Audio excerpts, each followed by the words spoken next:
Welcome to the Carnegie Center for Literacy and Learning.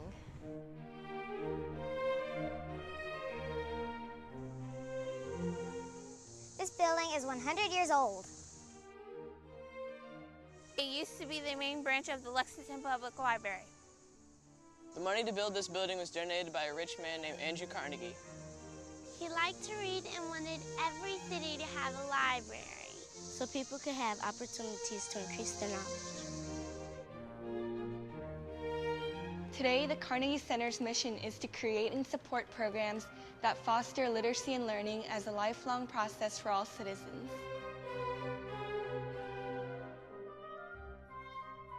People come to the Carnegie Center to learn about reading, writing, speaking, listening, viewing, and technology. The Carnegie Center has a public computer lab, an after-school and summer tutoring program for kids, classes for adults at all levels of learning, author readings and book signings, interesting art exhibits, beautiful meeting spaces, and much more.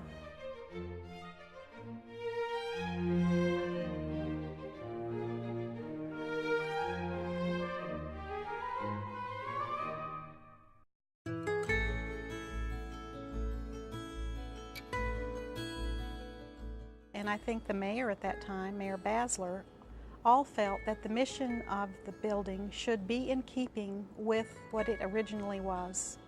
And of course, it was originally a Carnegie Library.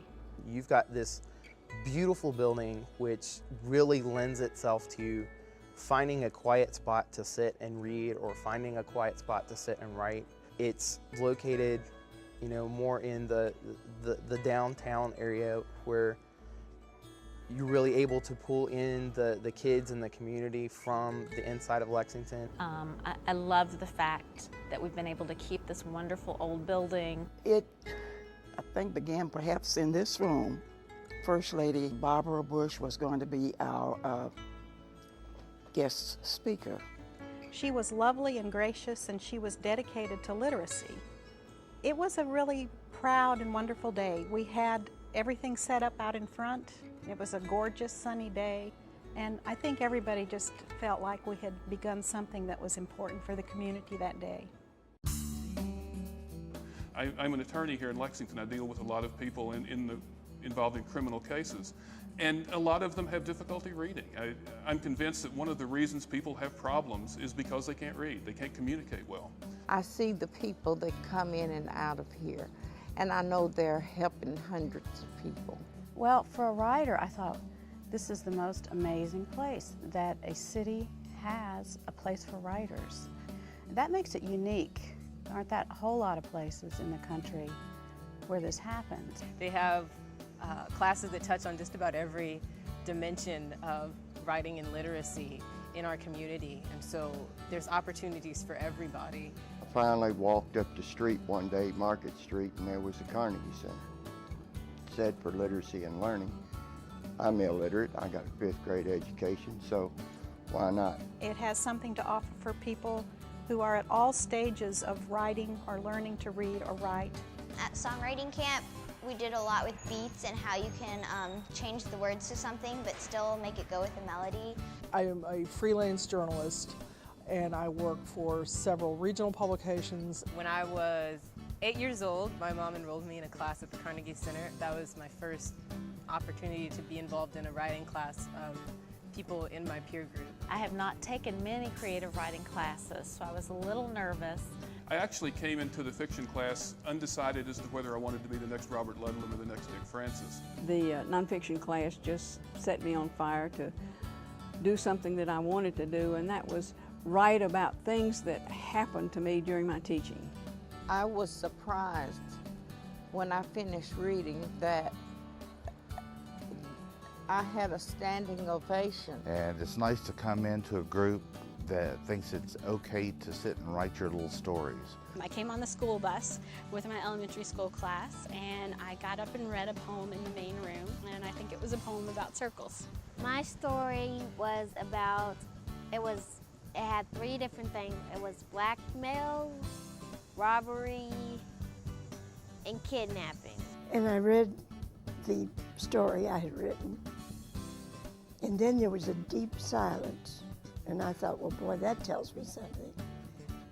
And then one of the long-term time members, who became my friend, said, well, it's got to be published. And I nearly dropped dead. And when I got home after rewriting it, the Chevy Chaser was there, and it said, we accept unsolicited manuscripts. And she has since been writing a monthly column that goes, to about 20 or 25,000 families each month. It made a second career for me. A second career when you're in your late 70s is terribly important. And now I'm in my middle 80s, and I think I'm the best known octogenarian in the Chevy Chase region. I'm part of a writing group that meets here every week, and they were great because when I was writing my novel, I would share parts of it and they would offer their comments. Carnegie Center has been unbelievably instrumental in my writing career. I've got one book that was published in 2001, and I have another book coming out in January of 2006, and I truly could not have done either of those without the Carnegie Center. There's one man who's writing a book who can't read, so he's dictating it. I take a printout page and I glue another page to it. I draw between two words a line out like this, and I write what I want, and then I draw a circle around. I need somebody to click where I drew the line from and type everything in that circle. They will find the help they need, and they will not be abandoned. The thing that's interesting to me, for example, is that his speech has improved simply because he's had to talk and his thoughts, and we're getting organized. And for him, he's gotten a new job. I mean, these things are all related. The Carnegie Center has helped me all the way through. To be stimulated, especially the mind, to be alive with energy and excitement and ideas and a sense of purpose and mission. He was waiting for a call from the president of a far distant country, and between wondering when the Rex man would telephone and trying to... When a father dies, we often see the sons performing their, quote, manly duties, arranging the funeral. On May 21st, 1999, Kevin Flack's 17th birthday, he piled into a limousine with friends bound for the I don't know when I'm dreaming and when I'm awake. A glimmer of light in his glance to the shadows along the bank. Blue jewels winked, a blue bracelet on a white hand, held up as if waiting to be called on. He touched the kitten and felt it tense. He waited for and the I would pause, wrap around behind her and hold her there until paradise comes. Charles was actually in 6th grade. We knew he was having some problems, so she told me that the Lexington Carnegie Center was had tutoring for all ages, and that I should maybe look into it. I think it's really important to have a place that values learning in a community and teaching. And then I had some extra time and wanted to get involved in the community and helping children as much as I can, especially one-on-one, because you don't get to do that very often when you're teaching. My tutors is Angie. We meet almost like every Thursday or Tuesday. This is, well, kind of where a lot of people come to tutor and read quietly. We do math and reading, and she helps me on my homework. And her parents really talk about how much better she's gotten at school, and she comes in and she'll be excited about her grades. I wasn't on my right reading level, so it brought me up a grade. In my 5th grade, I made AB honor roll, but on the last report card, I finally made straight A honor roll. Her grades have gotten much better, and I just hope that it continues while she's through middle school.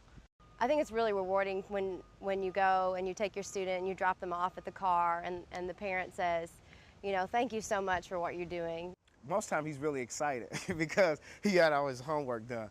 So he's really excited, and I asked him, I said, well, you have any homework? No, me and Alyssa, we got it all done. So he's really excited about that.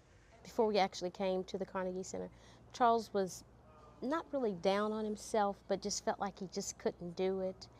He actually began to realize that he could do it, and they instilled that, and they really helped me do the same thing, and it became fun.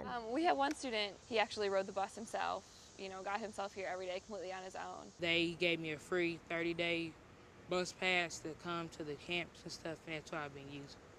And he was the kid who came early every day so he could use the computer. He liked that. We use the computer lab in here for many different things during our camps. He also just was so into camp. Every single camp, no matter what the topic, he just dove right into it. Some of the camps that they have here helps you become a better thinker and a better person yourself. Things like our Courts in Session camp, we went and met the Commonwealth's attorney, and he had so many questions. It was called Courts in Session, and that one was if you wanted to pursue a career, being a lawyer, like a prosecutor or a defense attorney or whatever. And I want to be a prosecutor. And he just had a ball just getting to find out what they actually do and asking him a million questions. Mainly at school you would read about how to be an architect or whatever, but here they made models and stuff to show us how to use the architect skills and stuff if we want to pursue a career in it. We got an architect scale and we were designing our own dream house. And when I went home and told my mom about that, she said, "Good, you can start designing our new home." It taught us how to use space and light to make a good building, and we build our own block of a city out of trash. It's so funny when you get a kid and they're learning, but you're sneaky and they don't know they're learning because they're playing a game, and they just cannot make the connection between what they do in school and the fun they have, but they still pick it up, and when they, come back and their test grades have gone up, it just feels good. That was my first time being here, and I like it, so I'm gonna come back more. What the Carnegie Center is about, it's about lots of people learning lots of things all the time. When I came in tonight, this place was just working alive with, I can't tell you how many programs are going on right here and now. There are so many great classes that you can't find anywhere else for the price that they're offered here at the Carnegie Center. It's fantastic to learn a new language. It kind of opens up a whole new world to you. Well, our teacher was very understanding and tried to bring us along and assure us that we could make mistakes. The classes are really small, and so there's a lot of personal attention. In that small setting, it's so nice to have someone who kind of knows you, helps you take the steps that you need. It's called the Brown Bag Book Discussion Group, and it literally means you can come and bring your lunch here and sit and eat. And they spend their lunch hour coming here to discuss good books. This is the best place in Lexington to come to because there is one-on-one help. I think it's important because it teaches people everything. I mean, everybody likes to learn new stuff, and instead of just laying on the couch, you get in and do something. The very first meeting of the writing project, the lady that I was sitting beside is now my wife. So I would say that the Carnegie Center has been extremely important in my life. The Carnegie Center is something every place should have. I think it's a place that has such a sense of history, and it's really rooted in the community, so I think it draws people into some of the stories about Lexington, makes them feel like a part of the Lexington community, the story that's going on here in Lexington. It's a place where I've watched different communities converge in one particular building and form a cohesive community. So I wrote a poem called Let Morning Rise. If you'd like, I'll share that with you. Let the light of new day breaking burn through fog o'er the pond, turning grays to pink as the sun bleeds through. Let the birds break into singing as a robber breaks into tomb sites, freeing gems. Let morning rise. Let dew reflect as diamond leaf studs on long grass. Let the cows eat hay and each horse pursue its waking run. Let the moon go back to its unseen bed. Let the stars lie down.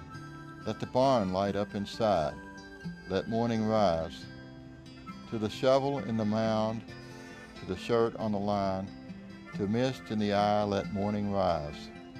Let it rise to its fill and bask in its hope. God leaves us not in dark dismay, so let morning rise.